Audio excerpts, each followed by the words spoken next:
Vynnset is one of the new heroes from Dusk Till Dawn. The hero ability reads, at the start of your turn, banish a card from your hand. If you do, create a rune chant. And also, whenever you play a shadow non-attack action card, you may pay 1 life. If you do, the next rune chant effect that would deal damage this turn can't be prevented. Also, rune gate is a specific mechanic that reads, if you control rune chants equal to or greater than the rune gate attack's cost, you may play it from banish without paying its cost. So Vynnset's first ability allows us to put a card into banish in return for a rune chant, with the rune chants helping us to make that banished attack free. Now, with this interesting foundation for a deck, let's get into our 2 completely different types of builds of Vynnset that we've built for you guys. And we'll start it off with the more common mid-range Vynnset. So Vynnset starts off as a slow deck and uses her early turns to set up rune chants using a hero ability and cards like Read the Runes, Funeral Moon, Skyfire Lantern, and Rune Blood Incantation. She then uses these rune chants in the next turn by utilizing them as both damage and resources by turning on all of our rune gate attacks, with the best rune gate attacks being Widespread Destruction and Widespread Annihilation.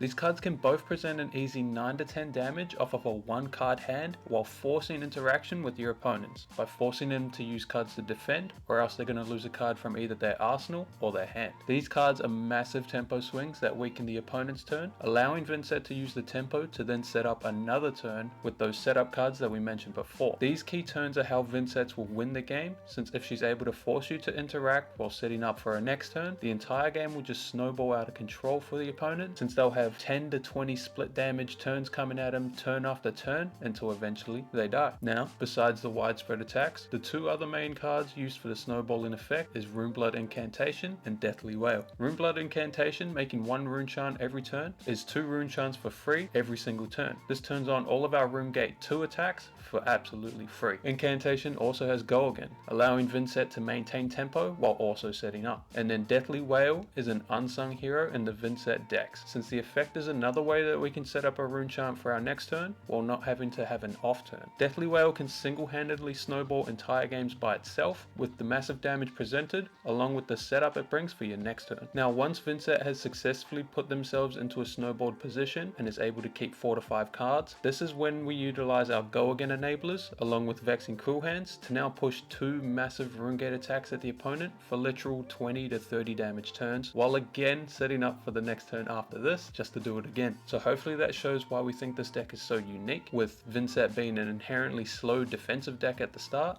that will ramp every turn until it becomes just an unstoppable force that the opponent can't do anything about. And the big reason why it's so unstoppable is because if the opponent does find some way to force us onto the defensive during this, the setup cards allow us to play any of our 1 card 10s that may also have disruption attached. So now let's go over the small decisions within the deck. With the weapon of choice being Flail of Agony, Flail is just the perfect weapon during the defensive stages of the game when we're full blocking with our entire hand, but still allowing us to pressure the opponent into using cards to block with to make the defensive parts easier, unless they want to give us a rune chant, which helps us ramp to that snowballing stage. Next, we run Tunic. Tunic is just too strong to give up on. Vynnset actually utilizes the Tunic resource super well, with either Spellbound Creepers, reduce the rune chant, Rune Blood Incantation, or even just using it to help cast a rune gate attack from hand. Next up, our deck is surprisingly redlined, so Skyfire Lantern has been an underrated choice. Next up, Shadow of Ursa. It's mainly just a blue block 3 that we can use to cast a rune gate card from hand, or it can also just be a 1 card hand when we're on the defensive, or can be used as an extender for when we're snowballing. Now to wrap it up, for the sideboard, it's just extra buffs and extenders for when we have to be the beatdown deck. Hungering Demigod is goaded against heroes with soul, or just as a popper. Oblivion as an extra blue, or for the soul heroes to come in with rebels. Then lastly, Oasis and Dance of Darkness for the wizards. So hopefully this list looks like it makes a little bit more sense, but I'd like to go over its weaknesses real quick. And the biggest major flaw that we found with this type of build of Vynnset is that it's extremely prone to being fatigued. This is because if Vynnset ever gets a single blood deck card stuck in banish, she has no way to turn it off. So the opponent is actually able to full block out and just let the blood debt slowly kill Vynnset, which was actually super surprising to us. And this is one of the biggest reasons as to why we don't run Carrion Husk in our list. But now, even though only certain decks are actually able to fatigue us, it made me want to make a deck list that eliminates this flaw. And that leads us to our second deck list, the Aggro Vynnset. So with our intentions being trying not to get fatigued, first thing you need for that is a strong weapon. And it just so happens Runeblades have the strongest legal weapon in Classic Constructed, so Rosetta went straight in and we got to work. Now, the game plan is crazy similar to that of the control list in the sense that we want to have our setup turn turns, we'll ramp into our next turn until we can drop massive damage and set up on the same turn over and over and over until we can win. But with this list, instead of playing to slow the game down at the start, we flip that whole thing upside down and play to speed the game up. We do this by abusing the power of banishing Bounding to Vynnset at the start of the turn, playing Morph, and then just looking for something like Tunic Rosetta. This simple 2-card hand can be up to 12 points of value, and is yet another way for us to be able to force interaction from our opponents, since they're gonna want to block that Morph on hit. If the opponents don't block the Morph, then we just gain access to a free Runegate attack from our banish. So having this extra forced interaction line allows us to force the opponents into playing our game, giving us the option to use our remaining 3 cards to either set up for our next turn, or just use those cards to leak massive damage through our opponent's block while abusing Rosetta Thorn. So with this list, there are some specific things that we want to be doing. Number 1, getting a Runegate card into banish and sitting on it. Having these Runegate attacks in our banish is essentially like having them in our hand, since we're able to cast them from banish. So leaking that 1 damage any turn that we still have it there is definitely worth it, because trust me when I say this, you can drop easy 20 to 30 damage turns as long as you got one of them in there, leaving us open to be able to cast a 6-card hand at our opponent. The other thing you want to make sure you're doing is setting up an extender in our arsenal, with the best extenders being Revel and Runeblood, since this card can solo turn on any of our Runegate attacks from banish, or just set up an extra Morph effect or read the runes for a similar effect to the Revel. And now lastly, abuse the power of Spellbounds. This deck is at first and foremost a Spellbounds deck. Utilize our Go Again non-attacks with the Spellbounds to gain extra action points, allowing us to give all of our Runegate attacks Go Again, letting us end on Rosetta. So now that we have the game plan and tips, let's get into what we landed on here. So first off, this list actually uses Grasp instead of the Vexing in the previous list. Grasp helps with the 3 block, allowing us to keep our full grips when we really want to. Also, Runegate 2 attack plus blue is a 2-card 8, utilizing the Grasp, so very powerful for that reason too. Then, cards to point out, we run 9 Bounding and 9 Morph. You just want to see any amount of these cards every single hand, and like I said, having multiple Morph effect is extremely powerful for us, as the extra Morph just means we can make our Runegate cards have Go Again as well, leading into Rosetta. Then, the extra Boundings is to help carry said Morphs, or just simply use the extra ones as resource cards. And now, for extra Morph effects, we have 3 Lead the Charges and 3 Shadow Puppetries. This ratio gives us the highest chance to draw 2 of them in a single hand without diluting the whole list too much. And Lead the Charges being surprisingly good for gain action points off of our other non-attack, and this can also randomly help with Spectra and Blizzard. Now we have extra turn extenders and Meet and Greet, Runic Reckoning and Swarming Gloomveil. We landed on these extenders due to them both being powerful cards on our own turns if we want, but also all being 3 blocks if we need to use them like that. And then the same goes for Shadow of Ursa, except this list makes Shadow shine the most, since Shadow can easily let us set up multiple banish cards in 1 turn, while still just being a blue that blocks 3. Then lastly, for the Runegate attacks, we have 8 Phantom Wraiths for Runegate 2s to go with our blue count plus Grasp combo. We chose Wraith since it does hold our Morphs and our Shadow Puppetries better than the other Runegate 2s. Then we have all 9 of the Widespread Cycle. Our peak turns include Read the Runes, Revels or Morphs hitting, leading into 3 Widespread attacks from our banish, then following up and ending on Rosetta. So just an example of this is going Morvrin Skies into Bounding, Spellbounds a Revel, Widespread, and then Rosetta. This is just a 4-card 25 of split damage and disruption, while still letting us set up the arsenal and do it again the next turn, which is insane and surprisingly common. And so that's it for the Aggro Vynnset list. I'll leave both these lists down in the description below. If you guys have any questions, hit us up in the comments and we'll be happy to answer. But thank you for watching to the end, and we'll see you in the next one.